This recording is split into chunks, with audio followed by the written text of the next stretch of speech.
Hello मित्रों, आप सभी का स्वागत है हमारे YouTube चैनल पर। जैसा कि आप लोग जानते हो कि स्टडी रिलेटेड एक वीडियो आपकी हमारे इस चैनल पर अपलोड होती रहती है। आज की भी वीडियो जो है उसी से रिलेटेड है। क्लास 12th बायो का एक छोटा सा टॉपिक लेकर के आए, समष्टि या इसी को बोलते हैं जनसंख्या। समष्टि या जनसंख्या। तो सिंपली अगर आपसे पूछा जाए कि समष्टि क्या होती है, तो आप जैसे जनसंख्या को परिभाषित करते हैं उसी को जो है समष्टि बोला जाता है। क्या? अगर किसी भी क्षेत्र में एक जाति समूह को लेकर के एक पर्टिकुलर एरिया में उसकी जो संख्या होती है उसी को क्या बोलते हैं? समष्टि या जनसंख्या बोलते हैं। ठीक है, यही परिभाषा आप अपने एग्जाम में, बोर्ड के एग्जाम में अगर क्वेश्चन बनता है तो उसको कैसे मेंटेन करके लिखेंगे। तो आइए समझते हैं उसको, और कुछ इंपॉर्टेंस बातें हम आपसे बाद में बीच में करते रहेंगे। तो ठीक है, वीडियो शुरू करते हैं। क्या एक ही समय में एक ही क्षेत्र में रहने वाले एक ही जाति के समूह को समष्टि कहते हैं? क्या एक ही समय में एक ही क्षेत्र में एक ही जाति के जो जीव होते हैं, जीव रहते हैं, उनकी जो संख्या होती है उसी को क्या कहते हैं? समष्टि कहते हैं। अगर आपसे समष्टि के गुणों की बात की जाए, समष्टि के गुण क्या होते हैं, समष्टि के गुण क्या हैं, तो देखिए समष्टि के गुणों को हमने थोड़ा डिफाइन करके लिखा हुआ है कुछ, तो इनको साथ साथ में हम इनकी बातें करते रहेंगे। तो देखिए गुण में अगर पूछा जाता है तो आपको ध्यान रखना समष्टि के क्या गुण हैं। पूछा जाए आपके समष्टि कोई प्रमुख 4 गुण लिखिए, उनके बारे में बताइए, तो आप ये ध्यान रखेंगे समष्टि के गुण। इस तरीके से आप हेडिंग डालेंगे और लिखेंगे। पहला गुण हम आपको बता रहे हैं घनत्व। घनत्व क्या है? किसी एक स्थान एवं समय में इकाई आयतन में पाए जाने वाले प्राणियों की कुल संख्या आपकी घनत्व कहलाती है। क्या? किसी स्थान एवं समय में इकाई आयतन में पाए जाने वाले प्राणियों की जो कुल संख्या होती है वही घनत्व कहलाती है। इसके लिए घनत्व की, अगर किसी भी प्राणियों की घनत्व निकालना है, डेंसिटी निकालनी है, तो आपको क्या करना पड़ेगा? एक फार्मूला होता है घनत्व और D बराबर N अपॉन S। D बराबर N अपॉन S फार्मूला होता है। इसमें S बराबर आपका क्षेत्र होता है और D आपकी समष्टि और N आपकी यहाँ पर कुल संख्या, टोटल वहां की जो नंबरिंग और नंबर ऑफ पॉपुलेशन है उसको डिफाइन करता है। तो ये छोटी सी परिभाषा घनत्व की। इसी प्रकार से दूसरा गुण आप देखेंगे जन्म दर। जन्म दर क्या होती है? जन्म दर का मतलब एक निश्चित समय में नए सदस्यों के उत्पन्न होने की जो दर होती है उसी को बोलते हैं जन्म दर। उसी को क्या बोलते हैं? जन्म दर। इसी प्रकार से आपका अगला गुण मृत्यु दर। इसको भी आप ऐसे डिफाइन कर सकते हैं। क्या?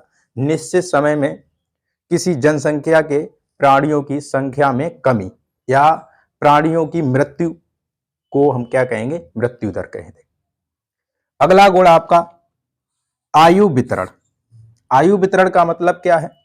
प्रत्येक आयु वर्ग के प्राणियों की संख्या, प्रत्येक आयु वर्ग के प्राणियों की संख्या, जैसे जन्म के समय जो प्राणी होते हैं उनकी जो है संख्या को अलग करना, और जो युवा होते हैं वो, और जो आपके वृद्ध व्यक्ति होते समय वाले जो आपके प्राणी होंगे उनको अलग रख दिया जाएगा, युवावस्था में होंगे उनको अलग रख दिया जाएगा, और वृद्धावस्था में होंगे उनको अलग रख दिया जाएगा। यही क्या है? आपका आयु का वितरण। ठीक है, आयु अलग अलग आयु में उनको वर्गीकरण करना। ठीक है, अगला देखिए गुण लिंग अनुपात। लिंग अनुपात। लिंग अनुपात का मतलब क्या है? प्रति 1000 व्यक्तियों में नर एवं मादा स्त्रियों की संख्या को हम लिंग अनुपात कहते हैं। प्रति 1000 व्यक्तियों की संख्या जो होती है उसमें नर और मादा, स्त्री और पुरुष की जो संख्या होती है उसी को हम कहते हैं लिंग अनुपात। उनका, स्त्रियों का और पुरुषों का जो अनुपात होता है। ठीक है, अगला गुण आयु संरचना।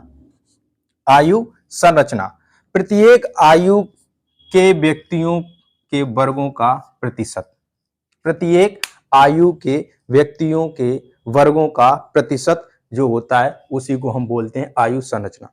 प्रतिशत का मतलब क्या है कि जैसे कहा गया कि जो है एक गांव में आपके जो है 3000 लोग रहते हैं, उनमें से 20% बुजुर्ग हैं और कहेंगे कि 40% आपके जो है युवा हैं और शेष बचे हुए जो है बच्चे हैं। तो ये जो प्रतिशत होता है उसी को बोलते हैं आपका आयु संरचना। ठीक है, सभी को अलग अलग परसेंट में डिवाइड कर देना, अलग अलग परसेंट में अलग कर देना उनको, वही आपका क्या कहलाएगा, आयु संरचना।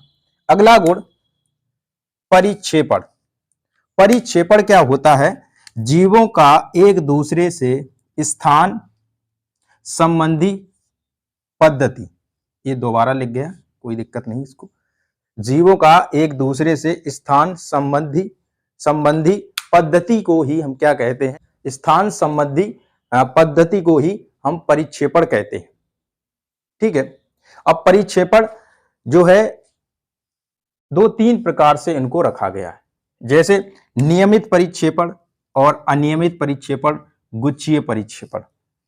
नियमित परिक्षेपण में यह है कि जो जीव होते हैं उनके मध्य जो स्थान होता है, उनका जो स्थान में जो स्थान, उनका जो बीच का अंतर जो होता है, एक दूसरे से अंतर जो होता है एकदम निश्चित अंतर होता है सभी जीवों के अंतर्गत। अनियमित के अंतर्गत क्या होता है, इनमें कोई भी व्यक्तियों के बीच की दूरी को निश्चित नहीं रखा जाता है। और गुच्छीय, आपका गुच्छीय जो है परिक्षेपण क्या होता है, गुच्छीय परिक्षेपण का मतलब क्या है, जीव जो है एक समूह के रूप में, गुच्छे के रूप में एकत्रित रहते हैं, इकट्ठे रहते हैं। तो ये आपका हो गया गुच्छीय परिक्षेपण। तो अगला गुण देखेंगे वहन क्षमता। वहन क्षमता क्या होती है, जीवों की वह अधिकतम संख्या, जीवों की वह अधिकतम संख्या जिसे पर्यावरण या आवास पोषण प्रदान कर सके, वह संख्या जो है उसकी क्या कहलाती है, वहन क्षमता कहलाती है। अर्थात वहां जो है संख्या में वृद्धि होने की संभावना नहीं होती है, वहन क्षमता कहलाती है। ठीक है, मतलब जीव जहां पर भी रह रहे हैं वहां जीवों की वह अधिकतम संख्या जिससे वो जहां आवास कर रहे हैं वहां पर उनको पर्यावरण से पोषण प्रदान हो सके, और इसमें जो है उससे ज्यादा संख्या रहने की संभावना नहीं होती है, वही उसकी क्या कहलाती है, वहन क्षमता कहलाती है। ठीक है, क्या कहलाएगी, वहन क्षमता कहलाएगी। अगली हेडिंग पर्यावरणीय प्रतिरोध। पर्यावरणीय प्रतिरोध का मतलब ये है, जैसे किसी जीव की किसी स्थान पर जो जनसंख्या है वो क्या करता है कि वहां का पर्यावरण जो है नियंत्रण, उस संख्या को नियंत्रित रखता है पर्यावरण। ठीक है, अगर वहां की जनसंख्या जो है ज्यादा होती है तो वो किसी ना किसी कारण, पर्यावरण के कारण जो है वो क्या होती है, वो नियंत्रित रहती है कि निश्चित संख्या रहती है, उससे ज्यादा नहीं होती। क्यों नहीं होती, क्योंकि वहां पर जो है जो जीव हैं उनकी जो संख्या है वो निश्चित ही रह सकती है। अगर ज़्यादा होगा तो वहाँ पर पोषण उपलब्ध नहीं हो सकता है, वहाँ पर उनके जो है खाने के लिए, उनके पोषण के लिए चीज़ें पर्याप्त नहीं हो सकती, तो वो कहीं ना कहीं किसी ना किसी प्रकार से उनकी मृत्यु हो जाती है। तो यही आपका पर्यावरण प्रतिरोध, पर्यावरणीय प्रतिरोध क्या है, जनसंख्या व जैविक विभव पर पर्यावरण का नियंत्रण, आपका क्या कहलाएगा, पर्यावरणीय प्रतिरोध कहलाता है। ठीक है, अब इस नियंत्रित रखता कैसे है पर्यावरण, वो आपकी प्राकृतिक आपदाएं हो सकती हैं, जैविक कारक हो सकते हैं। प्राकृतिक आपदाओं में आपके सूखा आ सकता है, बाढ़ आ सकती है, आग लगना हो सकता है। अगर जंगल में है जीव तो आग लग जाती है जंगलों में, आप जानते हैं। इसी प्रकार से और भी प्राकृतिक आपदाएं हो सकती हैं जिससे क्या होता है, वहां की संख्या उनकी नियंत्रित रहती है। ठीक है, और आपके जैविक कारक जैसे परजीवी हैं, रोगाणु हैं, जिससे उनकी जो है जनसंख्या पर प्रभाव पड़ता है। तो ये था आज का टॉपिक, आपका छोटा सा टॉपिक समष्टि संख्या। तो इसमें आपका पूरा का पूरा टॉपिक यहाँ पर कंप्लीट हो जाता है। उम्मीद करते हैं आपको इसके बारे में समझ में आया होगा। और अगर अच्छा लगा वीडियो तो इसको अपने इष्ट मित्रों के साथ शेयर करें और मिलते हैं अगले नए वीडियो में नए टॉपिक के साथ। तब तक के लिए धन्यवाद।